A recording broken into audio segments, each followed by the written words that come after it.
दिल्ली में बढ़ते कोरोना के मामले को लेकर केजरीवाल सरकार का एक्शन तेज हो गया है। मुख्यमंत्री केजरीवाल के निर्देश पर स्वास्थ्य मंत्री सौरभ भारद्वाज ने एक इमरजेंसी मीटिंग बुलाई है। स्वास्थ्य मंत्री सौरभ भारद्वाज आज दोपहर स्वास्थ्य विभाग से जुड़े अधिकारियों और विशेषज्ञ डॉक्टर्स के साथ मीटिंग करेंगे।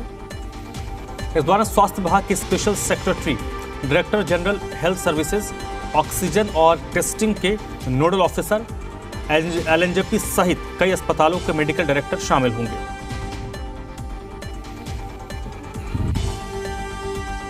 बच्चे देखिए इस बैठक में कौन कौन शामिल होगा। स्वास्थ्य विभाग के अधिकारी और जो स्पेशलिस्ट डॉक्टर्स हैं, इसके अलावा हेल्थ डिपार्टमेंट की special secretary, director general health services, oxygen और टेस्टिंग को लेकर जो नोडल ऑफिसर्स बनाए गए इस बैठक में शामिल होंगे। एलएनजेपी सहित दिल्ली के सरकार के अधीन जो बड़े अस्पताल संभवतः आते हैं, उन सभी अस्पतालों के मेडिकल डायरेक्टर इस बैठक में शामिल होंगे। 6 महीने के बाद दिल्ली में एक बार फिर से कोरोना की जो स्पीड है वो बढ़ती नजर आ रही है। और तरुण कुमार इस वक्त मेरे साथ जुड़ चुके हैं। तरुण, लगातार कोविड के केसेस पिछले 3-4 दिनों में जिस तरीके से बढ़ रहे हैं, सेंटर की तरफ से अभी तक कोई गाइडलाइंस नहीं आया है, लेकिन दिल्ली सरकार अपने स्तर पर ज़रूर उसको पुख्ता करना चाहती है, क्योंकि दिल्ली एक ऐसा इंटरचेंज है जहाँ पर इंटरनेशनल फ्लाइट्स बहुत ज़्यादा है, विदेशी लोगों का आवागमन बहुत ज़्यादा है। बिल्कुल एहतियातन दिल्ली सरकार ने आज 12 बजे एक अहम बैठक बुलाई है और सीएम अरविंद केजरीवाल के निर्देश पर दिल्ली के हेल्थ मिनिस्टर सौरभ भारद्वाज इस बैठक की अध्यक्षता करेंगे। करीबन दर्जन भर से ज़्यादा अस्पताल हैं या फिर ये कहें बड़े अधिकारी हैं जो इस बैठक के अंदर होंगे। माफ़ कीजिएगा, अस्पताल नहीं हैं, लेकिन जो दिल्ली के प्रमुख अस्पताल हैं जैसे कि Rajiv Gandhi super speciality hospital, GTB hospital, LNJP hospital जो कि दिल्ली सरकार का सबसे बड़ा अस्पताल है, उनके एमडी इस बैठक के अंदर होंगे। वीरोलॉजिस्ट होंगे, साथ ही साथ पल्मोलॉजिस्ट होंगे। और जो कमांड सेंटर दिल्ली के अंदर अलग अलग जो लहर आई है कोरोना की, उस दौरान संभाल चुके हैं जिम्मेदारियां, ट्राइड एंड टेस्टेड जो लोग हैं, जो अधिकारी हैं, वो इस बैठक का हिस्सा होंगे। एक महत्वपूर्ण जानकारी ये सामने आ रही है कि ये समीक्षा बैठक आज भर की है। कल दिल्ली के मुख्यमंत्री अरविंद केजरीवाल की तरफ से 12 बजे एक बैठक बुलाई गई है दिल्ली के अंदर कोरोना के हालात को देखते हुए। दिल्ली के अंदर जो पॉजिटिविटी रेट है वो 14% टच कर चुकी है, यानी कि अगर 100 टेस्ट दिल्ली के अंदर हो रहे हैं, उनमें से करीबन 14 लोग कोरोना संक्रमित पाए जा रहे हैं। और जो आज की बैठक है वो ये चेक इन बैलेंस के लिए जी कंप्लीट कीजिए तरुण, कंप्लीट कीजिए आप। तो आज की जो बैठक है धर्म, वो चेक इन बैलेंस के लिए की गई है कि जहां पर वेंटिलेटर आरक्षित किए गए थे उनकी स्थिति क्या है। चूंकि एक ये लंबा गैप आ गया है जिस दौरान उन्हें आरक्षित रखा गया था और जिस दौरान अब उनकी आपात स्थिति के अंदर ज़रूरत आ पड़ी है, तो चेक इन बैलेंस किया जाएगा। हर अस्पताल की रिपोर्ट सामने रखी जाएगी कि ये दिल्ली सरकार के अस्पताल हैं और ये वेंटिलेटर की स्थिति है, सबको चेक कर लिया गया है। वेंटिलेटर के साथ साथ आईसीयू का भी स्टेटस इस समीक्षा बैठक के अंदर डिस्कस किया जाएगा। इसके अलावा जो कि ये लंग का डिसीज़ है, ये सीधा अगर लंग के अंदर पेनिट्रेट कर जाता है वायरस, तो सांस लेने में दिक्कत आती है, जिसके कारण ऑक्सीजन की बड़ी मात्रा के अंदर ज़रूरत आन पड़ती है। इसी के मद्देनज़र दिल्ली के अंदर अलग अलग जगहों पर ऑक्सीजन प्लांट्स भी लगाए गए हैं और अगर कहीं पर ऑक्सीजन प्लांट नहीं लगाया जा सका है तो वहाँ पर ऑक्सीजन की निर्बाध सप्लाई हो सके, ये मैकेनिज़्म डेवलप किया गया है। तो सारी चीज़ें पूछी जाएंगी इस समीक्षा बैठक के अंदर, ऑन डॉक्यूमेंट सब चीज़ों को रिपोर्ट किया जाएगा।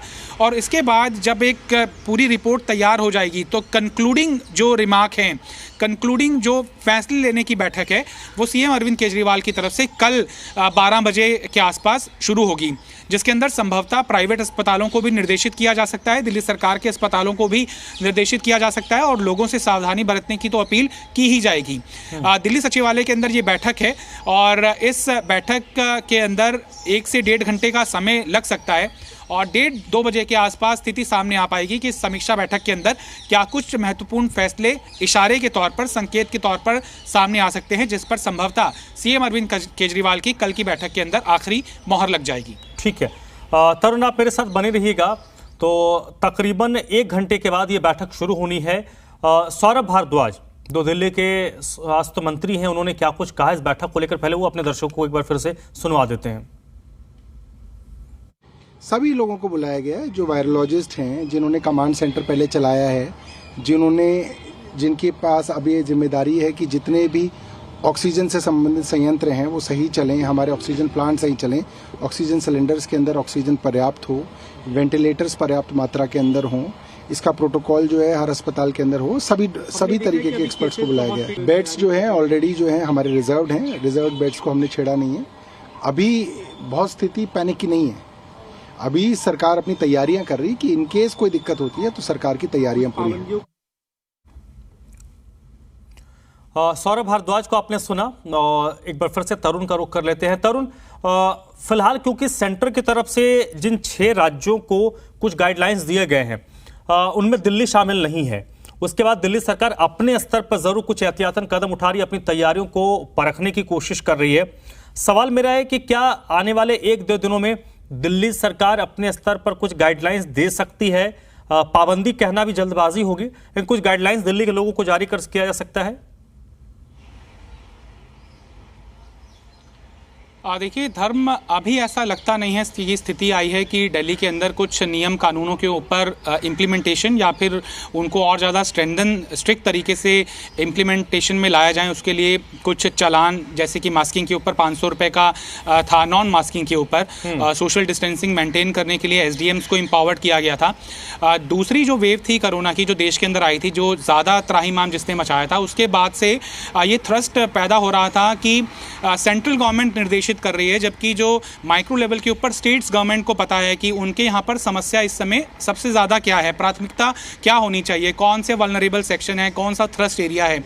तो सेकेंड वेव के बाद से ही ये मैकेनिज़्म देश के अंदर इम्प्लीमेंट हो गया था कि अगर स्टेट को लगता है कि अब ये नौबत आ गई है कि वो सख्ती करें, चालान का चाहे वजह हो, चाहे वो अस्पतालों के अंदर बेड्स को रिजर्व करने की बात हो, तो स्टेट गवर्नमेंट को एक तरह से स्वतंत्र छोड़ दिया गया था केंद्र सरकार की तरफ से कि कल को कोई ये ना कहे कि हमें तो ये चीज़ें एड्रेस